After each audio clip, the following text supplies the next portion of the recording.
آج کئی سرکاری ملازم سڑکوں پہ ہیں, ہمیں کوئی غرض نہیں وہ کس کام کے لیے, لیکن یہی سرکاری ملازم ناموس رسالت کے جلوس پر یہ کہتے تھے ہماری نوکریوں کا مسئلہ ہے, ہم اگر باہر نکلیں گے تو گورنمنٹ ہمیں نکال دے گی. اب کدھر گئی تمہاری نوکریاں, اب کدھر گئے تمہارے معاملات؟ تم نے تھوڑا فائدہ حاصل کیا اور کتنا بڑا تم نے نقصان کیا. رسول اللہ صلی اللہ علیہ وسلم کو تم نے ناراض کیا اور تم حضور کی شان اور ناموز کی خاطر اپنی اس نوکری کو قربان نہ کر سکے. آج مسئلہ گیا سارا کچھ, آ جاؤ, لوٹ آؤ, در رسول کی طرف آؤ, میرے محبوب کریم صلی اللہ علیہ وسلم کے غلاموں جیسا کردار اپناؤ, اظہار کرو, قربانی دو, دوسروں کا نفع سوچو, دوسروں کی بھلائی سوچو. حضرت ابو الحسن نوری رحمت اللہ علیہ درویش بزرگ تھے. بادشاہ کو کچھ مولویوں سے اختلاف ہو گیا. ان لوگوں کو اختلاف زیادہ اس لیے ہوتے ہیں کہ یہ ہمارے لیے خطرہ نہ بن جائیں, یہ طاقتور ہو رہے ہیں, صوفی مولوی پیر, یہ کل کو ہمارے لیے پریشانی کا سامان بنیں گے, اس لیے قابو کر کے رکھتے ہیں. ان پر کوئی نہ کوئی پابندی, کوئی نہ کوئی بین لگائے لگتا ہے کہ نہیں لگتا؟ ہاں تے کرو نا تسی, مجھے پتہ ہے تسی ساڈے نال مولویاں دے, پر ہاں نہ تے کرو نا. لگتا ہے کہ نہیں لگتا؟ اللہ خیر فرمائے. وہ بھلا کیوں؟ اس لیے کہ کوئی جماعت بھی ہمارے لیے خطرہ, پریشانی کا سامان نہ بنے. حضرت ابو الحسن نوری اور ان کے کچھ دیگر دوست علماء پر الزام لگ گیا کہ انہوں نے معاملات خراب کیے, یہاں تک کہ وہ الزام اللہ کے بندوں پر الزام لگتے آئے. یہ کوئی ایسی بڑی بات ہے؟ یہ تو خوبصورت بات ہے. اگر کوئی کسی اللہ والے پر الزام لگاتا ہے تو اس کا معنی یہ ہے کہ وہ بندہ صحیح کام کر رہا ہے, وہ صحیح. اعلیٰ حضرت فاضل بریلوی سے ایک شخص نے آ کے کہا حضور میں دین کا کام کرتا ہوں, لوگ مجھے برا کہتے ہیں. تو فرمانے لگے اس کا مطلب ہے تو نے صحیح کام شروع کر دیا ہے, اس کا مطلب ہے کام تو نے اب صحیح ہو گیا, اب تو اب پٹری پہ چڑھ گیا, لوگ مخالفت کرنے لگے, اس کا مطلب ہے تو پٹری پہ اب معاملہ تیرا صحیح ہو گیا, ٹھیک ہو گیا. ٹھیک بات کر رہا ہوں جی؟ اللہ اکبر. حضرت ابو الحسن نوری رحمت اللہ علیہ دوستوں پر الزام لگ گیا. بادشاہ نے, وہ الزام اتنا پکا ہوا کہ کہا پھانسی دینی ہے, پھانسی دینی. کہا ٹھیک ہے دے دو پھانسی. جس دن پھانسی لگنی تھی نا, بادشاہ خود گیا. بادشاہ کہتا ہے میری خواہش تھی کہ نوری حضرت ابو الحسن نوری رحمت اللہ علیہ بچ جائیں, لیکن جب پھانسی گھاٹ کی طرف لے جایا گیا نا تو تختہ دار پہ سب سے پہلے حضرت ابو الحسن نوری کھڑے ہو گئے. کہتے ہیں میں نے کہا یہ جگہ صحیح نہیں, دوسرے پھانسی گھاٹ پہ آؤ. کہتے ہیں دوسرے پھانسی گھاٹ پہ لے کے گئے تو وہاں بھی سب سے پہلے حضرت ابو الحسن نوری کھڑے ہو گئے. کہتے ہیں نہیں یہ بھی صحیح نہیں, چونکہ اس کا خیال تھا یہ بچ جائے, کچھ عقیدت تھی. کہتے ہیں تیسری جگہ لے کے گئے تو پھر آگے کھڑے ہو گئے. تو بادشاہ کہنے لگا آپ کو بڑا شوق ہے آگے کھڑے ہونے کا, ماجرا کیا ہے؟ تو آپ فرمانے لگے مجھے ان علماء سے پیار بڑا ہے, عالم کی زندگی قوم کے لیے نفع بخش ہوتی ہے. فرمایا میرا دل کرتا ہے کہ میں پہلے پھانسی گھاٹ پہ لٹک جاؤں, جتنی سانسیں انہیں مل جائیں گی قوم کا نفع ہی ہو جائے گا, لوگوں کے لیے فائدہ ہو جائے گا. بادشاہ نے بات سنی تو آنکھوں میں آنسو آ گئے, وہ رو پڑا. میرے پاس پروفیسر عبد الغنی فاروق کی ایک کتاب ہے, اس میں ایک نو مسلم عیسائی کا تذکرہ, جن لوگوں نے غیر مسلموں نے اسلام قبول کیا ان پر PhD کیا انہوں نے. ایک عیسائی آدمی نے اسلام قبول کیا تو اس سے لوگوں نے پوچھا کہ تو نے اسلام کیسے قبول کیا؟ کہنے لگا ہوا یہ کہ ایک عیسائی نوجوان تھا, وہ ایک مسلمان نوجوان تھا, تو وہ یہاں آیا ہمارے ملک میں, شکار کرنے کے لیے نکلا, جانور کو گولی لگائی تو ایک نوجوان کو لگ گئی. اب وہ چاہتا تو بھاگ بھی جاتا, لیکن وہ بچہ اٹھایا اس نے, اس کا گھر معلوم کیا, گھر گیا, گھر والوں کو بتایا کہ مجھ سے غلطی ہو گئی. کہنے لگا نہیں تو نے جان بوجھ کے مارا ہے. کہنے لگا وہ تمہاری مرضی ہے. کیس لگا, اس کو انہوں نے پھانسی کا حکم دے دیا. ایک دن وہ جو اسلام قبول کرنے والا ہے وہ SHO صاحب ہے, انسپیکٹر صاحب ہیں اس علاقے کے, انہوں نے اسلام کو, ان سے پوچھا گیا تو وہ کہنے لگے نوجوان آیا تو میری کسٹڈی میں, میرے پاس اس کا کیس لگا. میں جتنے دن وہ اس کی تفتیش کرتا رہا میں دیکھتا کہ وہ بڑا دھیما ہے, نماز سے بڑی دلچسپی ہے, درود شریف سے بڑی دلچسپی ہے, قرآن پاک سے بڑا پیار ہے, اور باتوں میں بڑی مٹھاس ہے. اور کہتے ہیں جب میں نے اس کو کہا ایک دن کہ یار تو بھاگ جاتا, تجھے کیا ضرورت پڑی تھی مصیبت کو گلے ڈالنے کی, مجھے پتا ہے تجھے غلطی سے ہوا, تو پہلے جانتا نہیں تیری دشمنی کیا ہوگی. تو کہنے لگا میں کیسے بھاگ سکتا تھا, میرے نبی نے جو دین دیا ہے وہ دوسروں کی خیر خواہی کا مذہب ہے صلی اللہ علیہ, کیسے بھاگ سکتا تھا. کہتے ہیں خیر سزا کا حکم تھا, جیلر اور میں دونوں اس کی دیکھ بھال کرتے. ایک دن ہمیں اس سے پیار ہو گیا. ایک دن کہنے لگا ایک مسئلہ ہے, اس کے تو گھر کو میں نے اجاڑا ہے, میری وجہ سے کوئی اور گھر بھی اجڑ جائیں گے. کہا وہ کیا؟ کہنے لگا کئی لوگوں کی امانتیں میرے پاس, مہربانی کرو مجھے 2-4 دن کا ٹائم دو, میں وہ امانتیں دے آؤں. یہاں کچھ لوگ ہیں میرے جاننے والے, ان کے سپرد کار ہوں. کہتے ہیں ہمیں اس کے سے پیار ہو گیا, ہم نے اس کو جانے دیا. اب جس دن پھانسی لگنی تھی اس دن وہ آیا ہی نہ. اب وہ جو قاضی صاحب تھے, جج صاحب تھے, انہوں نے کہا کہ پھانسی لگے گی اس جیلر کو جس نے جانے دیا. کہ این وہ ٹائم جب جیلر کو پھانسی لگنی تھی, وہ نوجوان بھاگا ہوا واپس آ گیا, بھاگا ہوا واپس آ گیا. تو وہ جیلر اور وہ انسپیکٹر وہ دونوں کھڑے ہیں. کہا کیوں دیر سے آئے؟ کہنے لگا کشتی میں بیٹھا تھا, اس نے ہجکولے کھائے, لوگ ڈوب گئے, میں بچ گیا. کہا پھر تو کیسے آیا؟ کہنے لگا تیر رہا تھا تو بڑی مشکل سے تیرتے تیرتے سارے رستے اللہ سے دعا مانگتا ہوں, یا اللہ ایک میری وجہ سے پہلے گیا ہے, 2 اور نہیں جانے چاہیے. دعا مانگتا ہوا یہاں تک پہنچا ہوں. انہوں نے کہا یار تو زندگی بچا سکتا تھا, تو نے کیوں نہیں بچائی؟ کہنے لگا میں پہلے ایک کی لے چکا, اب تم دونوں کی بھی لے لیتا. اس نے کہا ہم تو عیسائی ہیں, تو مسلمان ہیں, مر بھی جاتے تو کیا حرج تھا؟ کہنے لگا کیسے مر جاتے؟ میرے نبی نے کہا ہے دین النصیحہ, دین دوسروں کا بھلا کرنے کا نام ہے, دوسروں کا بھلا کرنے کا نام. وہ اب کیا قریب اس نے بات سنائی, اس کو لٹکانے لگے. تو وہ جو جلاد تھا وہ لٹکانے لگا, تو انسپیکٹر کہنے لگا اس کو رہنے دو, مجھے پھانسی دے دو. وہ کہنے لگا نہیں تم ان دونوں کو رہنے دو. جیلر کہنے لگا مجھے پھانسی دے دو. اب جب وہ سب لوگ کھڑے ہیں, پھانسی ہو رہی ہے, لوگوں کی آنکھوں میں آنسو ہیں. جج صاحب بھی کھڑے تھے. جج کہنے لگا تم تینوں چاروں کو رہنے دو, مجھے لٹکا دو اس کی جگہ پہ. لوگ رو رہے, تڑپ رہے. وہ بچے کے والدین بھی کھڑے تھے, وہ سارے کھڑے تھے. وہ جلاد جو پھانسی دیا کرتا ہے, جسے کبھی رحم نہیں آتا, وہ رسی چھوڑ کے پیچھے ہو گیا. لوگوں نے کہا تو کو پیچھے ہو گیا؟ کہنے لگا اگر یہ مرے گا تو میں بھی مروں گا, مجھے پھانسی ملے گی. تڑپ اٹھے سارے لوگ, آنکھوں میں آنسو آئے. جب سارے روئے تو بچے کا والد آگے بڑھ کے کہنے لگا قسم ہے اللہ کی عزت کی, اگر تیرا یہ رنگ ہے تو محمد عربی کا کیا رنگ ہوگا صلی اللہ علیہ. سب لوگ کلمہ پڑھ گئے, مسلمان ہو گئے. تیرا احسار, تیری خیر خائی لوگوں کو دین کے قریب. ایک عجیب مقدمہ حضرت عمر کے پاس آیا. حضرت عمر کہنے لگے میں اس کا فیصلہ ہی نہیں کر سکتا. مقدمہ عرض کروں آپ کی خدمت میں؟ دروشی پڑھیے ایک دفعہ بلند آواز.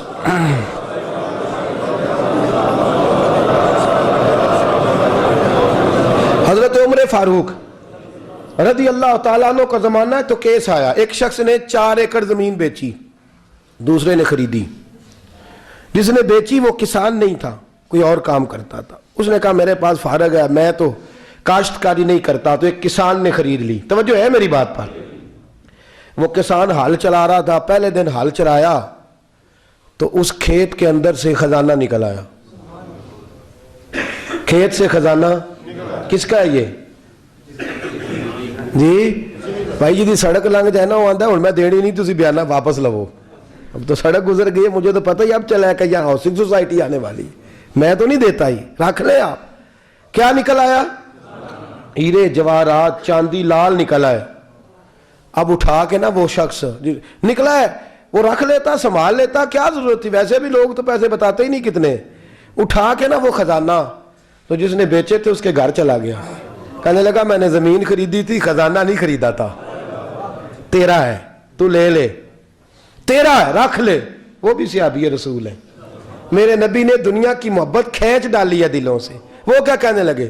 کہنے لگے میں نے تو 4 ایکڑ سے بڑی مشکل جان چھڑائی ہے, تو اب پھر دولت لے کے آ گیا ہے. اس نے کہا یہ تیرا ہے, تو ہی رکھ, میں نے زمین بیچی تھی تو جو اس کے اندر تھا وہ سارا ہی تیرا ہے, بیچ ڈالا تھا. کہنے لگا نا میں نے زمین خریدی ہے, خزانہ نہیں خریدا. وہ کہنے لگا نا بھائی میں نے تو ہر شے بیچ دی ہے, اس میں سے پھل اگے, پھول نکلے, وہ سارے. جاگ رہے آپ لوگ؟ آنکھوں ہے ہی کام جاگرنے والا ہے, یہ ہوتا ہی نہیں. یہ عجیب معاملہ ہے نا جی. یہ فرشتے ہیں جو دنیا میں بستے تھے, یہ انسان تھے جن کو فرشتے بھی دروازے کھول کے دیکھتے تھے یہ کیسے انسان ہے. اب مقدمہ حضرت عمر کے پاس آ گیا. توجہ ہے میری بات پر؟ حضرت عمر فاروق کے پاس آیا. حضرت عمر فاروق نے دونوں کی بات سنی تو جس نے بیچی تھی اس سے کہنے لگے پرانے مالک سے, چل یار تو لے لے, مجھے لگتا ہے کہ تیرے ہی ہیں, تیرے بڑوں نے دبائے ہوں گے, تو نہیں نکال سکلا تو ہے تو وراثت تیری بنتی ہے نا, رکھ لے. کہنے لگا عمر آپ کیا سرائی کر رہے ہیں؟ اگر یہ بات غلط ثابت ہو گئی اور قیامت میں مجھے اس خزانے کا حساب دینا پڑا تو آپ میرے ساتھ اٹھیں گے نا, میرا بوجھ اٹھائیں گے نا؟ حضرت عمر کہنے لگے جی میں کوئی نہیں اٹھاتا, میں تیرا بوجھ. اب وہ جس کو بیچا تھا حضرت عمر کہنے لگے بھائی اس نے تو تجھے دے دیا تھا, اب تیرا ہے تو رکھ لے. کہنے لگا عمر آپ قیاس کر رہے ہیں, آپ قیاس کر رہے ہیں. اگر قیامت والے دن میں پھنس گیا تو میں آپ کا نام لے لوں اللہ کی بارگاہ میں؟ حضرت فاروق اعظم نے نا سر پکڑ لیا, فرمایا میں فیصلہ ہی نہیں کرتا, تم حضرت ابی بن کعب کے پاس جاؤ رضی اللہ ہو. حضرت ابی بن کعب کے پاس آئے اور آ کے ان دونوں نے کہا حضرت جی ہمارا ایک کیس الجھ گیا ہے. فرمایا وہ کیا؟ صحابہ وہ صحابہ تھے جن کی ہر صبح صبح عید ہوتی تھی, خدا کا قرب حاصل تھا, نبی کی دید ہوتی تھی. حضرت ہمارا کیس الجھ گیا, حضرت عمر سے فیصلہ نہیں ہوا, آپ مہربانی. فرمانے لگے وہ کون سا کیس ہے جو عمر فاروق سے فیصلہ نہیں ہوا؟ وہ کون سا کیس ہے؟ کہ حضرت جی یہ معاملہ ہے, توجہ ہے میری بات پر, یہ والا معاملہ ہے کہ اس نے بیچی ہے جگہ, میں نے خریدی ہے, اب خزانہ نکل آیا, میں کہتا ہوں تیرا ہے, یہ کہتا ہے نہیں تیرا, میرا میری نہیں. جی یہ کون سا دور ہے؟ بولے نا وہ کون سا دور تھا؟ خیر الناس من ینفع الناس, لوگوں میں بہتر وہ جو لوگوں کے لیے نفع بخش. یہ کہتا ہے خزانہ تیرا ہے, میں کہتا ہوں نہیں, تو کون سا دور ہو گیا؟ تیرا تیری کا. حضرت سیدنا ابی بن کعب رضی اللہ تعالیٰ عنہ نے سر جھکا لیا, کہنے لگے میں فیصلہ کیا کروں, میں بہت بڑا قاضی ہوں پر یہاں میں بھی الجھ گیا ہوں. اب فیصلہ سنو, خوبصورت فیصلہ. حضرت ابی بن کعب اس سے پوچھتے ہیں بیچنے والے سے تیرے بچے کتنے ہیں؟ کہنے لگا جوان بیٹا ہے. خریدنے والے سے کہتے ہیں تیرے کتنے بچے ہیں؟ اس نے کہا جوان بیٹی ہے. کہنے لگا میں ان دونوں کا نکاح کر کے سارا سامان انہیں جہیز میں دے دیتا ہوں, ان کا نکاح کر کے سارا کچھ انہیں جہیز میں دے دیتا ہوں, تیرے گھر بھی آ جائے گا, تیرے گھر بھی. یہ فیصلہ سیدنا ابی بن کعب رضی اللہ تعالیٰ عنہ نے دیا. لوگ رو رہے تھے, کہہ رہے تھے کیا بات ہے اس فیصلے کی, کیا بات. ایک نوجوان تھا مینا کے بازار میں, دوڑا جا رہا ہے, ایک بابا جی اس کو ملے, بزرگ. تو ان بزرگوں کے اس نے, توجہ ہے میری بات پر آپ, ان بزرگوں کی تھیلی اس نے اشرفیوں والی چھین لی, چھین کے دوڑ گیا, کافی آگے چلا گیا تو گر گیا. جب گرا تو نظر آنا بند ہو گیا. لگا اللہ کے ولی کی بے ادبی ہوئی, اس لیے نظر آنا بند ہو گیا, بے ادبی ہو گئی. بڑا پریشان ہوا, سخت آزمائش کا شکار, کیا کروں کدھر جاؤں. جب بڑی سخت تکلیف کے اندر وہ گرفتار ہوا تو لوگوں سے کہنے لگا مہربانی کرو مجھے بابا جی سے معافی لے دو. گرا جو ان کی نگاہ سے وہ سنبھل نہیں سکتا. اللہ والوں کی بے ادبی اللہ کو بڑی ناپسند ہے, اللہ والوں کی بے ادبی اللہ کو بڑی ناپسند ہے, اس سے ضرور بچیں. اللہ تعالی ہمیں بچنے کی توفیق عطا فرمائے.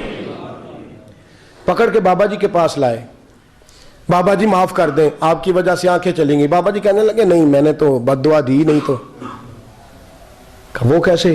کہنے لگے میرے ساتھ جب کوئی مسلمان زیادتی کرتا ہے تو میں فوراً ہی معاف کر دیتا ہوں.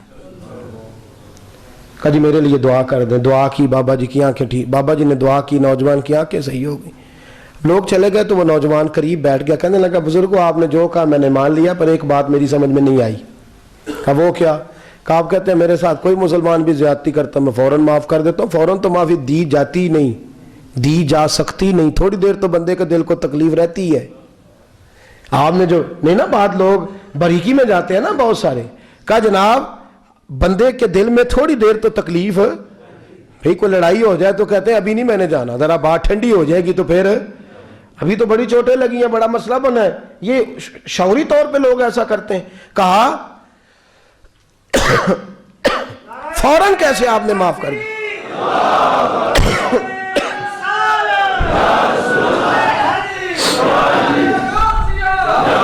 کہا فوراً کیسے معاف کر دیا؟ تو بابا جی کہنے لگے مجھے اپنے نبی سے پیار ہی بڑا ہے صلی اللہ علیہ, ہم عشق کے بندے ہیں, کیوں بات بڑھائی ہے, محبت بڑی ہے رسول رحمت سے. پر میں کیا بات ہے؟ بابا جی کہنے لگے میں نے حضور کی ایک حدیث پڑھ لی ہے, اب جو مسلمان بھی زیادتی کرتا ہے میں فوراً معاف کر دیتا ہوں. کہا وہ کیا حدیث؟ سنیں میرے دوستو, اور بزرگوں کی سوچ دیکھیں کہاں تک جاتی ہے. اور بزرگ کہنے لگے اللہ کے رسول صلی اللہ علیہ وسلم نے فرمایا ہے کہ جب تک میرے سارے امتی جنت میں نہیں جائیں گے میں بھی نہیں جاؤں گا.